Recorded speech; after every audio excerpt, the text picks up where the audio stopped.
Romanos capítulo 3.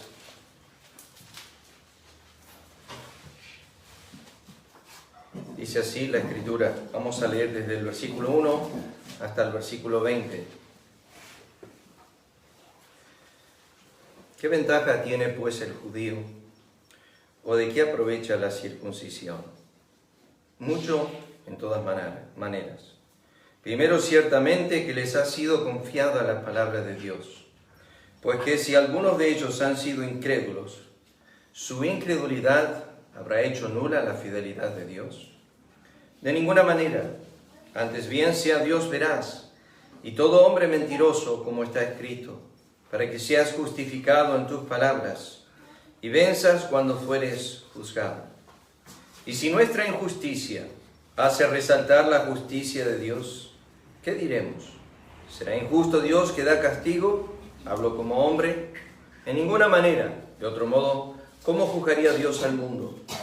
Pues si por mi mentira la verdad de Dios abundó para su gloria, ¿por qué aún soy juzgado como pecador? ¿Y por qué no decir, como se nos calumnia, y como algunos cuya condenación es justa afirman que nosotros decimos, hagamos males para que vengan bienes? ¿Qué pues? ¿Somos nosotros mejores que ellos? En ninguna manera. Pues ya hemos acusado a judíos y a gentiles, que todos están bajo pecado, como está escrito. No hay justo ni aun uno, no hay quien entienda, no hay quien busque a Dios. Todos se desviaron, a una se hicieron inútiles. No hay quien haga lo bueno, no hay ni siquiera uno. Sepulcro abierto su garganta, con su lengua engañan. Veneno de áspides hay debajo de sus labios. Su boca está llena de maldición y de amargura. Sus pies se apresuran para derramar sangre. Quebranto y desventura hay en sus caminos, y no conocieron camino de paz. No hay temor de Dios delante de sus ojos. Pero sabemos que todo lo que la ley dice, lo dice a los que están bajo la ley, para que toda boca se cierre y todo el mundo quede bajo el juicio de Dios. Ya que por las obras de la ley, ningún ser humano será justificado delante de él, porque por medio de la ley es el conocimiento del pecado. Que el Señor bendiga la lectura de su palabra en esta mañana y simplemente volviendo al capítulo 3, versículo 1, comenzamos a desarrollar que el apóstol Pablo estaba haciendo referencia a todos los privilegios que había recibido la nación de Israel en el capítulo 2, comenzando con el versículo 17 hasta el versículo 29. Y parece ser que los iba tirando abajo. A medida que iba resaltando un privilegio, iba mostrando su ineficacia. Y en realidad todo dependía de que Israel no estaba guardando el mandamiento, no estaba guardando la ley. Y por eso nada le aprovechaba todo lo que había recibido. Y este tema corre a través de las Escrituras y no me voy a explayar sobre este tema. Pero la Escritura dice: al que mucho les dado, mucho les será demandado. O sea que todo lo que nosotros recibimos de parte de Dios, un día tendremos que dar cuenta a Dios por estas cosas. Y dice en el capítulo 3, versículo 1, ¿qué ventaja tiene pues el judío o de qué aprovecha la circuncisión? Está yendo afuera.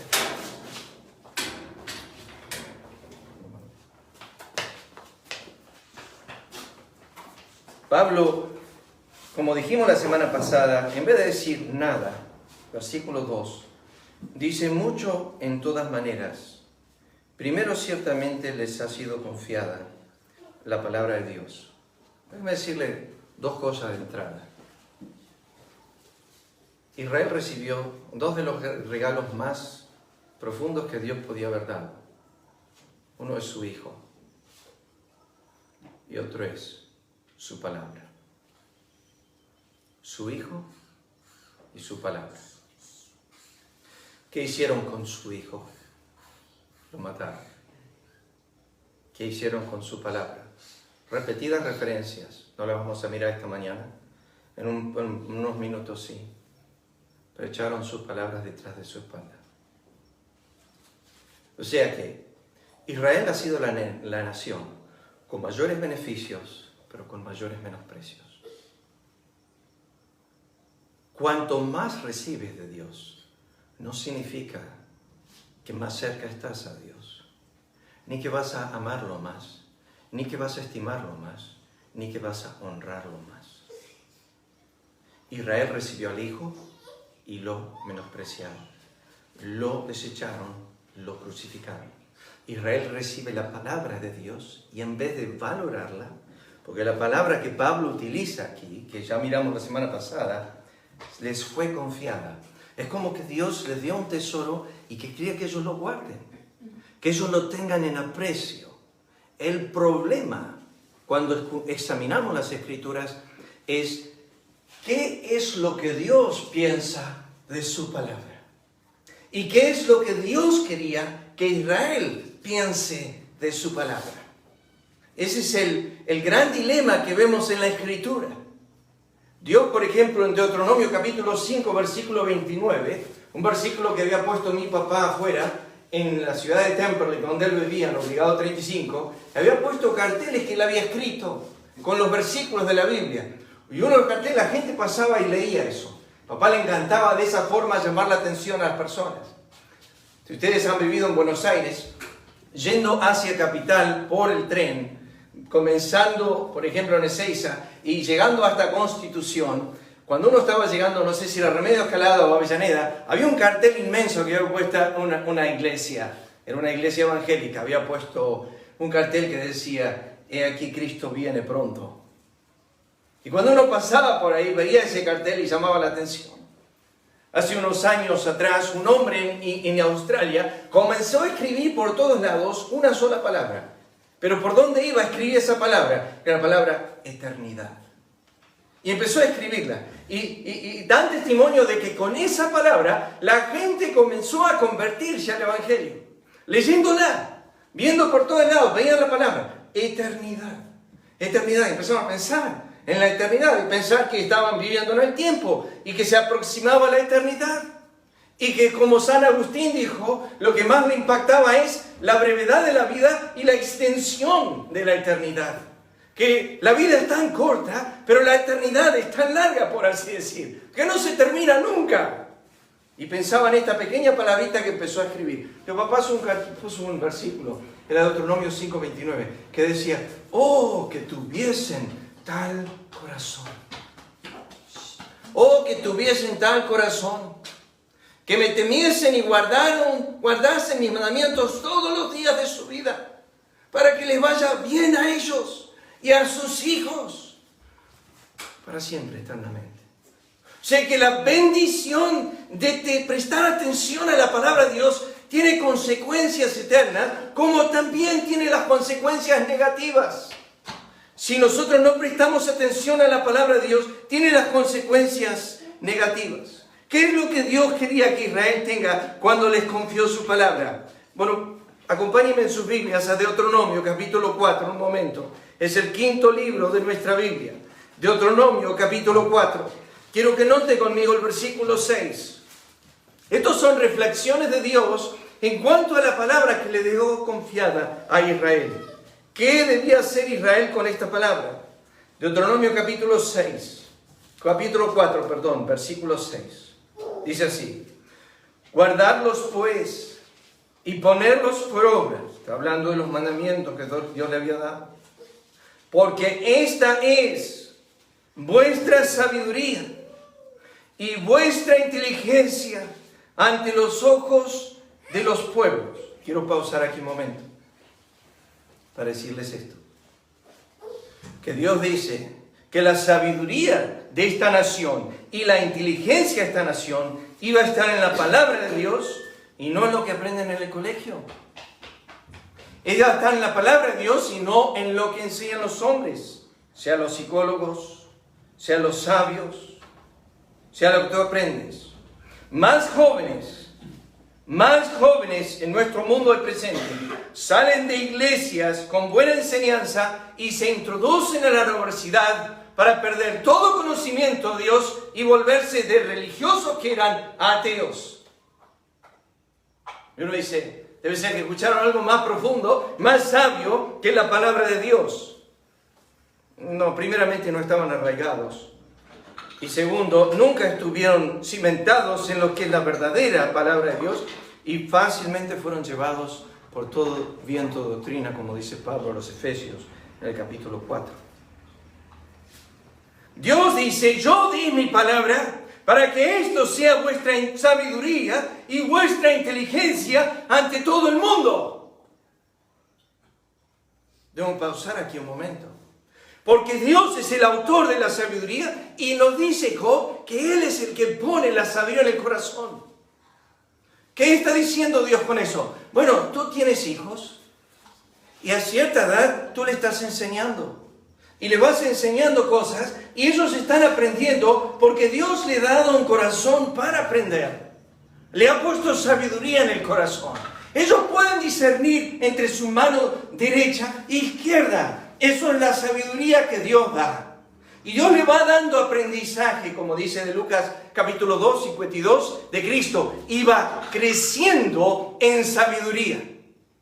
Y eso es una verdad. Dios pone una sabiduría natural, terrenal, normal, que poseen todos los hombres. Dios hace la pregunta a Job, ¿quién puso la sabiduría en el corazón? Pero si quieres una sabiduría superior, la de Dios, no humana, aquí está.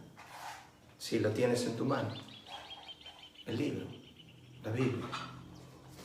Tú quieres saber los conceptos y los pensamientos sabios del que hizo el mundo, del que hizo el cuerpo humano, del que hizo el ojo que ve, del que hizo el oído que oye, del que hizo el corazón que late 100.000 veces por día, sin interrupción, por 70, 80 años, 97 con mi suegra, y sin parar.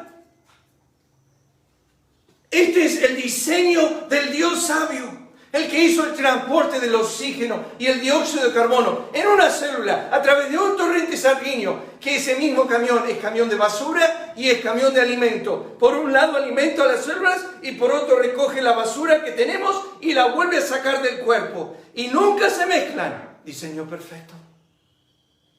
Cuando tú miras el cuerpo humano y ves cuánta perfección hay en él, y tú dices, ¿quién lo hizo? Lo hizo Dios. Y Dios dice, haces bien no mirar el cuerpo humano, haces bien no mirar simplemente la creación, haces bien en escuchar la sabiduría que yo di en mi palabra.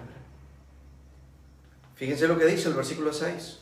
Esta es vuestra sabiduría, esta es vuestra inteligencia ante los ojos de los pueblos, los cuales oirán todos estos estatutos y dirán, ciertamente pueblo sabio y entendido, nación grande es esta. Los desafíos, queridos hermanos, en cuanto a todo tema de la vida, y no hablo de las ciencias como la matemática, la geografía, no hablo de ese tipo de ciencias, pero en cuanto a la vida, desafío a cualquiera a superar lo que dice la Biblia. Yo iba a leer un listado de presidentes del mundo y de generales de ejércitos que han citado en algún momento la Biblia. Les cito uno nomás. El presidente Abraham Lincoln de los Estados Unidos dijo esto: la Biblia ha sido el regalo más grande que Dios dio al hombre. Entiendo cuando el hombre es ateo, cuando mira la tierra, pero dejo de creer que el hombre puede seguir siendo ateo cuando levanta los ojos en alto y mira los cielos. El presidente Abraham Lincoln dijo: yo cuando leo la Biblia, la leo en voz alta, para que dos sentidos que Dios me ha dado lo capten, porque la leo con mis ojos y la oigo con mis oídos. Por ende la leo en voz alta para que mis sentidos, que son los ojos y mis oídos, la puedan captar. De todos los presidentes que Estados Unidos tuvo, quizás ese haya sido el presidente más genuino en su fe. Ese presidente un día fue a visitar a un chacarero y llegó hasta la puerta de la casa, golpeó la puerta y abrió el ciervo y dije: señor presidente. Y ya llamo al chacarero y el presidente le dijo: ¿qué está haciendo? Dice: está teniendo su tiempo con el Señor, está arrodillado. Ah, no, dice, si está hablando con el Rey de Reyes, no tiene que hablar conmigo. Vuelvo en otro momento. Hombres que estimaban a Dios. Estimaban la palabra de Dios. Fíjense lo que dice el versículo 7. Porque ¿qué nación grande hay que tenga dioses tan cercanos a ellos, como lo está Jehová nuestro Dios en todo lo que le pedimos? ¿Y qué nación grande hay que tenga estatutos y juicios justos, como es toda esta ley que yo pongo hoy delante de vosotros? Le leo los versículos. Job 28 dice, y dijo al hombre, aquí el temor del Señor es la sabiduría, el apartarse del mal, la inteligencia. Nosotros hoy día conocemos lo que se llaman links. Si ya tienen algún conocimiento de internet, siempre cuando dice, bueno, hay un link que te lleva a esto, que te lleva a esto, que te lleva a esto, que te lleva a esto, que te lleva a esto. Toca el link ese que te va a llevar a otro, que te va a llevar a otro, así. La Escritura, Dios dijo, esta es vuestra sabiduría, esta es vuestra inteligencia, y esa inteligencia te lleva al temor de Jehová. El temor de Jehová es la sabiduría, el apartarse de mal la inteligencia. La ley de Jehová es perfecta, que convierte al alma. El testimonio de Jehová es fiel, que hace sabio al sencillo. Salmo 111, versículo 10 dice, el principio de la sabiduría es el temor de Jehová. Salmo 119, 98 dice, me has hecho más sabio que mis enemigos con tus mandamientos. Salmo 119, 100 dice, más que los viejos he entendido. Cuando la Biblia dice más que los viejos, atribuye que sabiduría está en los hombres de edad, que en los ancianos está la sabiduría. Había un joven que se estaba delante de Job, que se llamaba Eliú, y él dijo, la sabiduría viene por el soplo del Omnipotente. El soplo es el aliento. Él dijo, la sabiduría de Dios viene por el aliento de Dios, por lo que Él ha hablado. Y nosotros tenemos lo que Él ha hablado. Significa que cada vez que vos vas a la palabra de Dios, y primeramente, dice Pablo a los romanos, se les fue confiada. Podría haber cambiado esa frase, palabra de Dios, por la sabiduría de Dios. ¿Te gusta mejor eso? Que Dios te confió su ciencia, su conocimiento, su inteligencia. Sí, la que destila, la que hizo el rocío, la que hizo los cielos, la que afirmó el universo. Esa sabiduría la puso en papel. Y dijo, escrito está. Aquí está mi sabiduría, aquí está mi corazón. Léela, escúchala, escudriñala. Aquí está mi sabiduría. Dice la Escritura en Jeremías 8:9. Los sabios se avergonaron, se espantaron y fueron consternados. Y aquí aborrecieron la palabra de Jehová. ¿Qué sabiduría tienen? ¿Qué sabiduría tienen? Pero ¿qué dice Dios de su pueblo? Escuchen el comentario divino de Dios. Pueblo loco e ignorante es este. Israel no conoce, no me entiende. Waldo me escribió esta semana. Oseas capítulo 4, versículo 6. Texto precioso. Mi pueblo se destruye por falta de conocimiento. ¿Cómo puede ser que Israel no tenía conocimiento? ¿Cómo puede ser que no entendía? ¿Cómo puede ser que era ignorante? ¿Cómo puede ser que era loco? Porque mi pueblo es necio, no me conocieron. Hijos ignorantes, no son entendidos. Sabios para hacer el mal, pero para hacer el bien no supieron. Pueblo necio, sin corazón. Tienes ojos, no ve. Tiene oídos, no oye. ¿Qué es esto, queridos amigos y hermanos? Es un menosprecio a este libro. ¿Lo tienes en tu casa quizás? ¿Lo tienes en la mesa de luz? ¿Lo tienes en algún lado? Pero no lo lees. No lo lees. No lo escudriñas. No lo buscas. Dios dice, mi pueblo tuvo mi ciencia, tuvo mi inteligencia. Eran necios. Eran sabios. Cuando tu sabiduría, dada por Dios, supera la sabiduría de Dios que está en la Biblia, eres necio. Te doy una ilustración. Salomón tomó para sí muchas mujeres. Era el hombre más sabio sobre la tierra.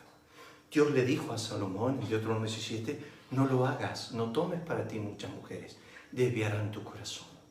Salomón, el hombre más sabio, pensó que era más sabio que la palabra de Dios y decidió que él podía elegir más sabio que Dios. Y escogió tener muchas y arruinaron, es más, lo llevaron a la idolatría y empezó a adorar lo que él sabía que no era Dios. Pero Dios y su palabra dan un principio de sabiduría que supera toda inteligencia que Él te pueda dar. Y ahí Dios dice, no confíes en tu prudencia, no confíes en esa inteligencia terrenal, momentánea que yo te di, confía en mi palabra. Es más sabia que lo que tú eres. Piénsalo por un momento. ¿Tú crees que hoy en día eres muy inteligente o sabes mucho o conoces mucho? Supera la Biblia. Supera el conocimiento que tiene la palabra de Dios en cuanto a todos los consejos que Dios da, en cuanto a todos los temas. Vayan ahí, están en Deuteronomio, vayan a Deuteronomio capítulo 8. Deuteronomio capítulo 8. Dios quería que Israel tenga su palabra como su sabiduría, pero quería que Israel crea que la Biblia era más importante que comer. Dios dice, no. Hay un evangelista chino que una vez escribió, me acuerdo años atrás, lo escuché de él, decía, no desayuno si no hay Biblia primero. ¿Cuándo es, si eres creyente, estoy hablando ahora obviamente, cuándo es tu tiempo con el Señor? O no hay, o de vez en cuando, una semana, o una vez al mes, o una vez cada tanto, o qué sé yo. ¿Cuándo comes? Si puedes, usualmente son 3 a 4 veces por día. Si puedes. Tienes el desayuno, tienes el almuerzo, después la merienda y finalmente la cena. Y hay algo que tratas de esquivar y tratas de no hacer, es matarte de hambre. Tú sabes eso. Fíjense lo que Dios dijo en Deuteronomio capítulo 8. Dice versículo 3, lo estaba llevando por el desierto y dice, te afligió, Moisés escribiendo esto en cuanto a Israel, te hizo tener hambre, te sustentó con maná, comida que no conocían tú ni tus padres la habían conocido, para hacerte saber que Dios te puede dar de comer. No, esa no es la lección del maná. Ahora, ¿qué hizo Dios? Los sacó de Egipto y los empezó a matar de hambre. Y ellos clamaron a Moisés y dijeron, no estamos muriendo de hambre. Ah, no se preocupen, dice, Dios se va a encargar de eso. Y Dios le dijo a Moisés, decirle que mañana salgan de las tiendas, que va a haber algo blanco que va a cubrir la tierra, eso lo llamamos maná. Y eso van a poder comer. Júntenlo, cada uno como necesitan en sus casas. Y Dios dio algunas reglas en cuanto a eso, que no vamos a entrar en las reglas, simplemente a por qué Dios dio el maná y por qué lo sacó de Egipto. Esta es la lección. Fíjense, versículo 3, al final. Para hacerte saber que no solo de pan vivirá el hombre, mas de todo lo que sale de la boca de Jehová vivirá el hombre. O sea que el maná que comían todos los días era una representación de la palabra de Dios viviente. Y Dios estaba diciendo, yo quiero que ustedes aprendan que se vive de mi palabra como se vive del maná. La comida sustenta un momento. El maná es para siempre. Mi palabra vive para siempre. Quiero que aprendan que necesitan mi palabra más que la comida necesaria. A lo cual Job dijo eso. Del mandamiento de tus labios nunca me separé. Guardé las palabras de tu boca más que mi comida. Dios dice, puede ser que Israel no entiende que mi palabra sustenta el alma, sustenta el corazón. Te quiero ver en una circunstancia de depresión, de desgano total, de donde sientes como David en Salmo 143, que miras a la derecha, a la izquierda, y no hay quien cuide de tu alma, que te han abandonado todos. ¿Y qué es lo que la Biblia dice? El salmista dijo, se deshace de mi alma de ansiedad. Susténtame según tu palabra. Susténtame conforme a tu palabra y viviré. Y no quedaré yo avergonzado de mi esperanza. Dios dio su palabra para el sustento del justo. O sea que cada día que tú vas a la ley de Jehová, cada día que la lees, ya sea con el mate ahí sentado y la abres abierta, la tienes abierta, ya sea en las horas tempranas de la mañana o en las de la noche, o cuando sea que tú te acercas a Dios como justo, ¿es tu sustento? ¿Es lo que necesitas para cada día? ¿Es el alimento de tu alma? ¿Es el sustento? Tú dices, no, ¿sabe qué, pastor? Yo no leo la Biblia casi nunca. Si soy sincero, no la leo. Bueno, si no deseas la leche espiritual, que es la palabra de Dios, como un niño recién nacido, Si no es tu sustento, entonces no es el propósito de Dios por haberte dado la Biblia. Su palabra es clara. Dice, te di el maná para que aprendas que no solo de pan vive el hombre, sino de la palabra de Dios. Tú crees en esta mañana que vives por tu poder y tu voluntad. Pero hoy, por orden del cielo, decidió Jehová desde su voluntad que tú existas. No fue porque comiste bien anoche, ni fue porque descansaste bien anoche. Y tú no manejas un solo latir de tu corazón, ni un solo respirar de tus pulmones.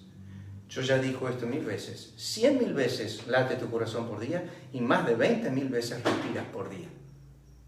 Y eso es automático. Tú no lo haces. Te lo da Dios.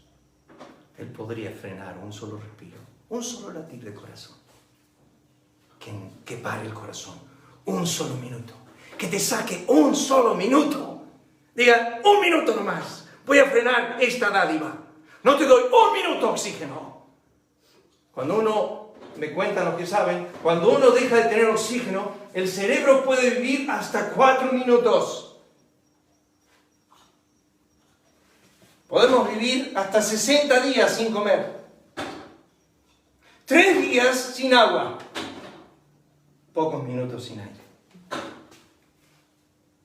Y pocos minutos sin un corazón que late. ¿Y de quién depende? El autor de la vida esta mañana decidió que el 9 de julio donde tú vives, tú no mueras. Y no fue porque tú has hecho bien, porque te portaste bien toda la semana y porque Dios está viendo que la semana que viene vas a ser un ínfimo desastre. Pero Él hoy te sostuvo la vida por su bondad. Hoy te da vida para que aprendas.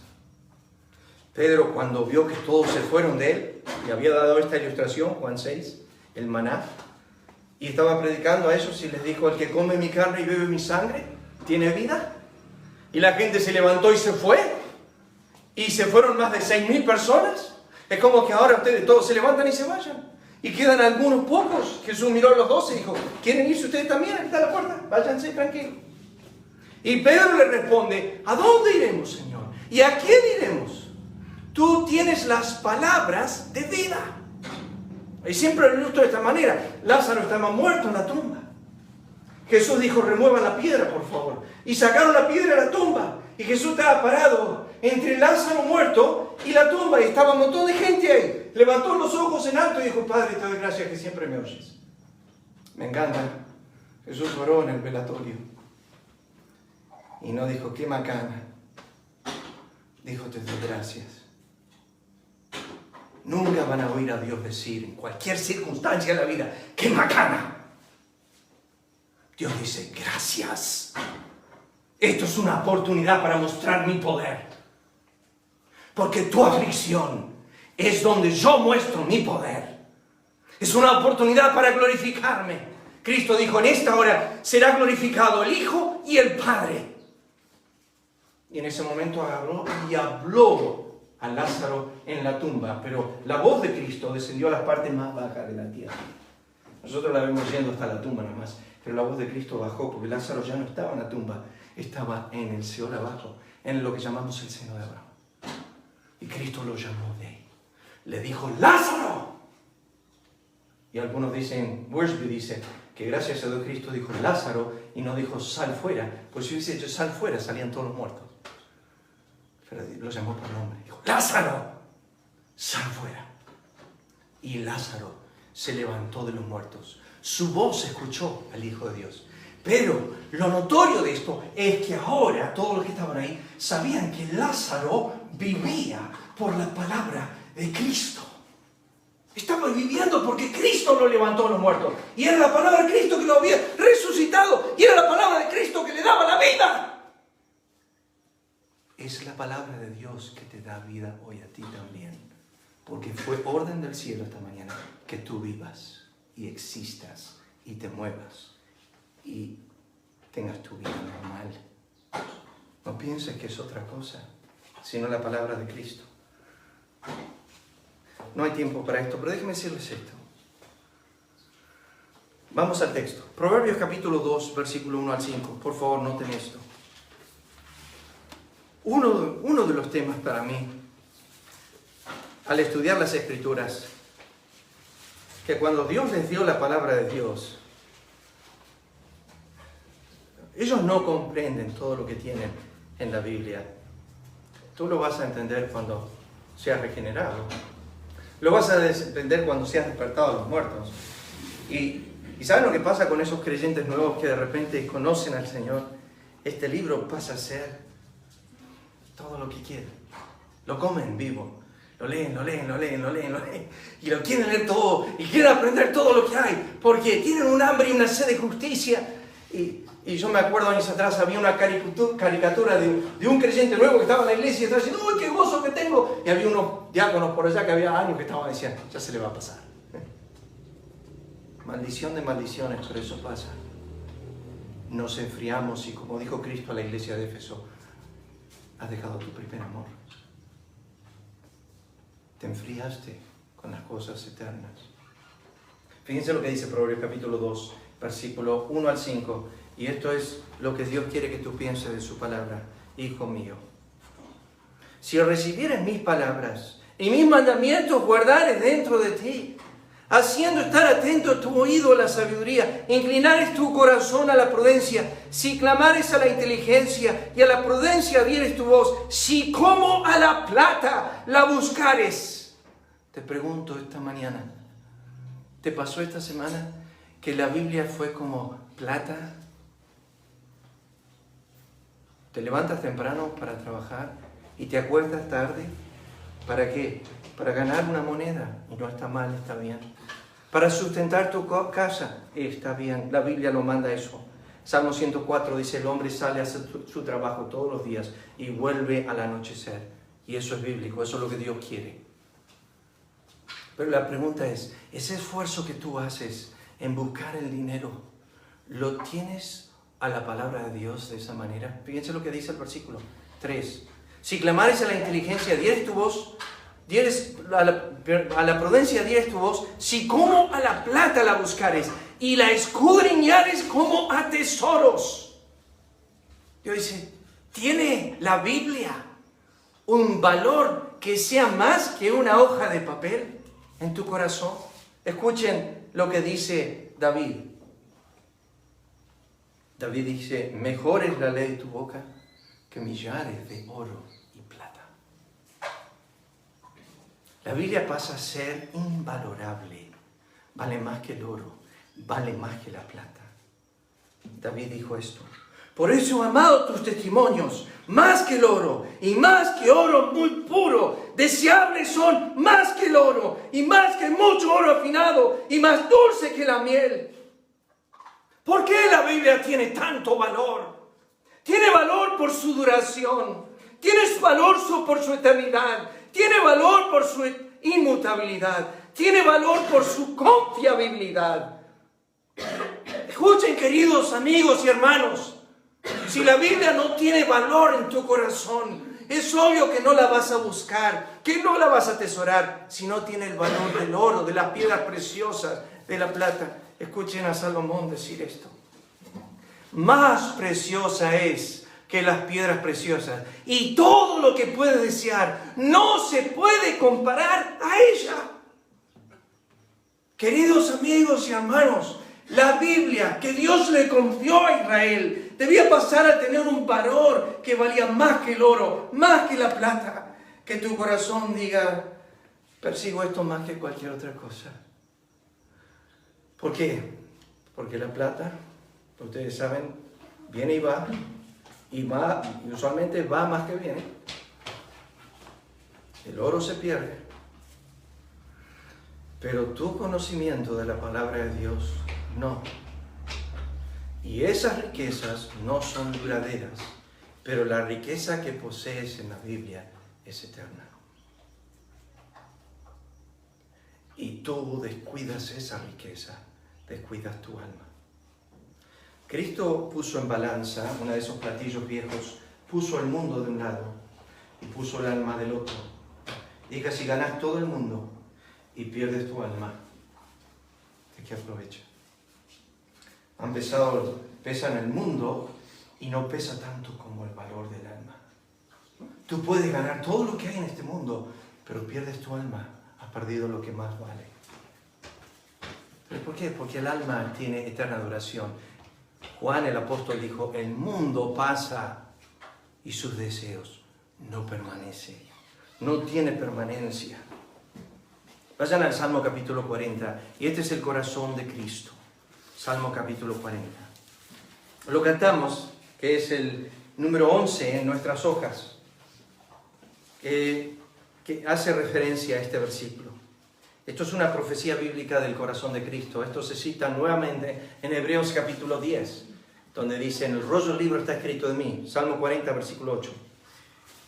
Vamos al versículo 7. Dice, entonces dije, he aquí vengo, en el rollo del libro está escrito de mí, el hacer tu voluntad, Dios mío, me ha agradado. ¿Y cómo se manifiesta ese hacer de tu voluntad? Versículo 8 al final. Tu ley está en medio de mi corazón. ¿Puedo hacerte una pregunta esta mañana? ¿Tienes la Biblia morando en abundancia en tu corazón? ¿Tienes la palabra de Dios como la delicia más grande de tu alma? Cristo dijo, el hacer tu voluntad, Dios, me ha agradado. Y como no divorció la voluntad de Dios de la palabra de Dios. Nunca puedes divorciar lo que Dios quiere de su palabra. Están entretejidos como los tejidos de tu cuerpo. Imposible separar. Imposible separar la voluntad de Dios de la verdad de Dios. La voluntad de Dios de la palabra de Dios. Están entretejidos. Tú me puedes decir, pastor, yo quiero hacer la voluntad de Dios, pero no leo la Biblia. No la quieres hacer. No te engañes. No quieres hacer la voluntad de Dios si no lees la palabra de Dios. Si no la tienes en alta estima. David dijo, la ley de Jehová está su delicia. En tu presencia hay delicias a tu diestra para siempre. Tus testimonios son mis delicias, dijo el salmista. Vengan a mí tus misericordias para que viva, porque tu ley es mi delicia. Si tu ley no hubiese sido mi delicia, ya en mi aflicción hubiera perecido. Aflicción y angustia se han apoderado de mí, mas tus mandamientos fueron mi delicia. He deseado tu salvación, oh Jehová. Tu ley es mi delicia. Dios dice, yo les di mi ley. Yo quiero que mi ley a ellos sea su sabiduría. Eso es lo que yo quise. Yo les di mi ley para que sea su sustento. Yo les di mi ley para que sea su tesoro. Yo les di mi ley para que sea su delicia. ¿Te deleitas en esa Biblia que Dios te dio, en esa palabra que Dios dio? Oh, no me interesa, pastor. No tiene valor en mi corazón. No es tu delicia. A toda perfección, dijo el salmista, he visto fin. Pero tu ley es amplio sobremanera. Los científicos estudian, los médicos estudian el cuerpo humano, lo que Dios hizo en el último día sexto día de la creación, en pocas horas. La ciencia ha estado estudiando por años. Y bien lo hacen. Y uno habla con médicos creyentes y dicen el cuerpo humano es tremendo. El cuerpo humano es casi perfecto. Es impresionante el cuerpo humano. Pero tiene una deficiencia. Se enferma y muere. No continúa. He visto un límite a toda perfección, dijo el salmista, pero tu mandamiento nunca termina. La ley de Jehová, dijo el salmista, es perfecta, que convierte el alma. Tú quieres en este mundo perfección, busca la ley. Busca la ley. Su presencia. Déjenme ir terminando con esto. Vayan a Deuteronomio capítulo 31. Es fácil, hay una caricatura ahí afuera que me gusta mucho, a veces la he visto en Facebook, de una persona que está mirando al cielo y dice, Dios, háblame. ¿La han visto? Hay un brazo que sale del cielo con una Biblia en la mano. Y le dice, acá está, léela. Y nosotros decimos, no, te estoy diciendo acá, audible, a mis oídos, háblame acá, que yo escuche. Claro, como Balaam, vos vas a oír. Como Caín, vos vas a escuchar a Dios. Como Israel, vas a escuchar a Dios. Cristo se cansó de hablar con los hombres su verdad y lo rechazaron. No me digas que tú eres diferente. Ahí está Dios en el cielo y tú sobre la tierra y hay nubes que lo cubren y tú dices, Dios, háblame, y pasa un brazo por la nube y te da una Biblia. ¿Qué tal, Lila? No, sí, no, te estoy hablando de que me hables. Yo hablo a través de ella, en mi voz. Fíjense Deuteronomio capítulo 31, versículo 26. Deuteronomio 31, 26.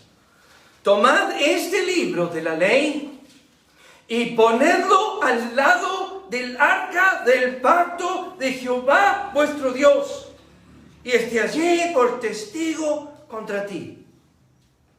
¿Dónde estaba la Biblia? En el santuario divino, conforme a este versículo. ¿Qué era el arca del testimonio? ¿Qué reposaba en el arca del testimonio? ¿Waldo? ¿Te acordás? La presencia de Dios. La presencia de Dios. Gracias, Waldo. Perfecto. Escuchen, era así. Supongan que este púlpito es el arca. Y la nube de Dios estaba acá arriba. Dios le dijo a Moisés, poné la ley ahí. Si tú te quieres acercar a la presencia de Dios, ¿qué visiblemente tienes que está acompañando su presencia? El santuario. La Biblia. La Biblia estaba ahí, en el santuario mismo. Ahora escuche bien lo que voy a decir. No estaba a la derecha del arca del testimonio, sino que el decálogo estaba adentro. Había 2 tablas de la ley. Vayan a 1 Reyes 8, 1 Reyes capítulo 8, versículo 9. Noten esto. En esa arca había 3 elementos. Un potecito de maná, había la vara de Aarón que reverdeció, y después las 2 tablas de ley. Pero ahora fíjense lo que dice en capítulo 8 de 1 Reyes, versículo 9. En el arca ninguna cosa había, sino las 2 tablas de piedra que había puesto Moisés en Horeb. Después de tanto movimiento y tantas cosas, lo único que quedó adentro del arca fue la palabra de Dios. Quiero decirles algo, que la palabra de Dios permanece continuamente.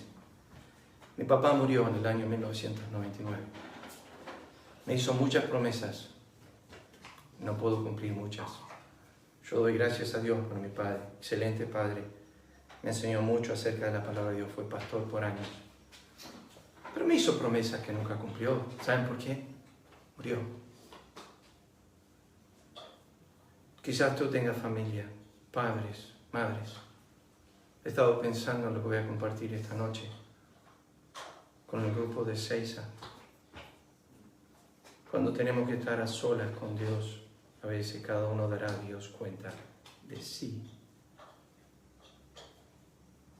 Si no vas a estar vos para defender a tu esposa, ni vos como esposa para defender a tu marido. Pero lo peor de todo, ¿sabe qué es? No vas a estar vos como padre para defender a tu hijo. No vas a poder estar tú para tus nietos y nietas, porque ellos estarán delante de Dios solos. Cada uno dará a Dios cuenta de sí. Si quieres interceder, esta vida es el tiempo. Si quieres implorar al juez del universo por la vida de tu hijo, de tu hija, o de tu nieto, o tu nieta, o de tu esposo, es hoy. Porque cuando llegue el día del juicio, estarán totalmente solos y tendrán que dar a Dios cuenta de sí. y no haber nadie que interceda por ellos. Y si los ves llorar, no podrás hacer nada. Y si los ves clamar, no podrás correr a ellos. Porque tienen que estar solamente con Dios. Y darán a Dios cuenta de sí. Me hizo pensar en mi corazón. Cuando pienso en el valor de la palabra de Dios, su presencia. ¿Saben que hay una frase que aparece un montón de veces en el Antiguo Testamento? Se la menciono más. Es la palabra, les cito algunos versículos, ustedes lo han oído cuando lo leen, lo reciben y lo ven. La palabra de Jehová vino a, la palabra de Jehová vino a, la palabra de Jehová vino a. Se repite más o menos 200 veces en el Antiguo Testamento. ¿Saben cómo está en el hebreo? Vino a Jeremías Jehová, la palabra. Vino a Jeremías, vino a Isaías, Jehová, la palabra. La Biblia dice que la palabra de Dios es igual a la presencia de Dios. Vino a Jeremías, vino a Isaías, Jehová, la palabra. Y aquel verbo, la palabra, fue hecho carne. Es lo mismo. Quiero decirte esta mañana, quiero que pienses en tu corazón que tener la Biblia es tener la misma presencia de Dios en tu casa, hablando a tu corazón. Él la vivifica y Él testifica de ella, y Él es el testimonio de este libro, porque dijo Juan el apóstol, el testimonio de la profecía es el Espíritu de Cristo. No hay duda de eso.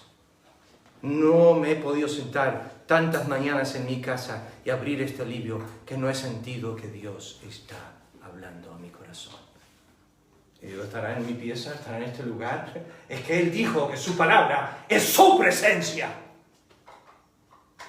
No la abras, pero no me digas a mí que estás buscando a Dios, que estás deseando a Dios, que querías que Dios te visite, cuando la Biblia es lo más lejos de tu lectura y de tu vida. No me digas que es así. Termino con esto esta mañana. Jehová se complació por su amor a su justicia, magnificar la ley y engrandecerla. La palabra engrandecer aparece solamente 3 veces en todo el Antiguo Testamento. Aparece en Éxodo 15:6, cuando engrandeció su poder. Aparece en 15:11, cuando engrandeció su santidad. Y aparece en Isaías 42:21, cuando engrandece su palabra.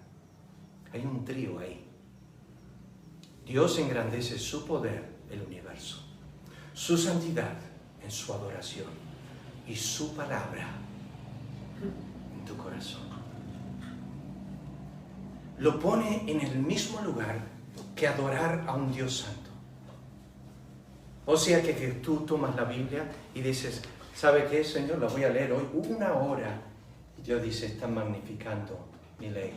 Yo la he puesto al lado de mi poder y mi atributo de santidad. Mi palabra la puse sobre mi nombre, dice Salmo 138:2. La he exaltado, tiene la supremacía. Pero una más, la Biblia es su plenitud. ¿Qué es eso? No hay lugar en el universo donde no se manifieste su palabra. Porque el Salmo 33:6 dice, por la palabra de Jehová fueron hechos los cielos, y todo el ejército de ellos, con el aliento de su boca, porque Él dijo y fue hecho, Él mandó y existió. Muéstrame un rincón de la tierra donde Dios no ha estado haciendo y actuando, y es un lugar donde no está su palabra.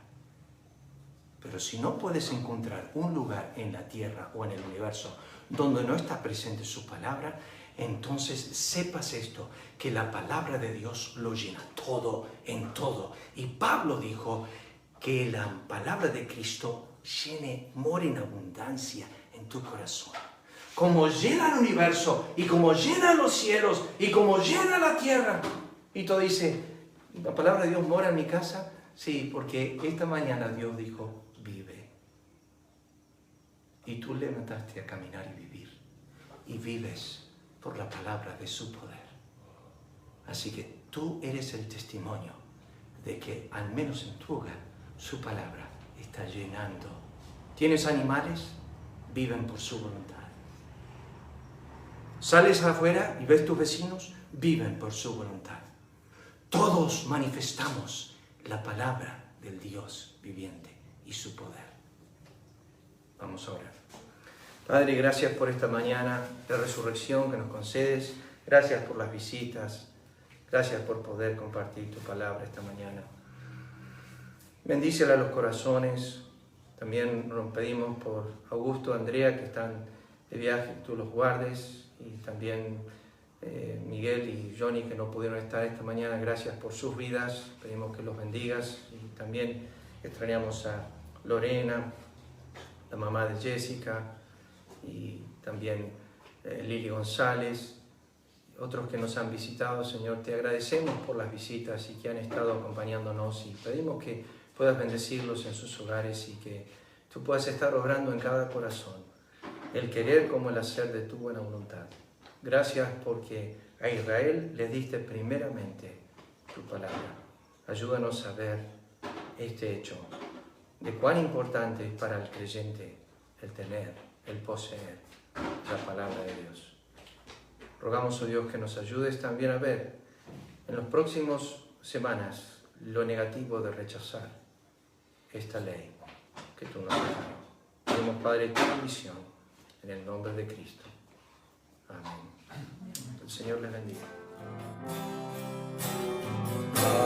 Hablaos y yo escucharé, quiero recibir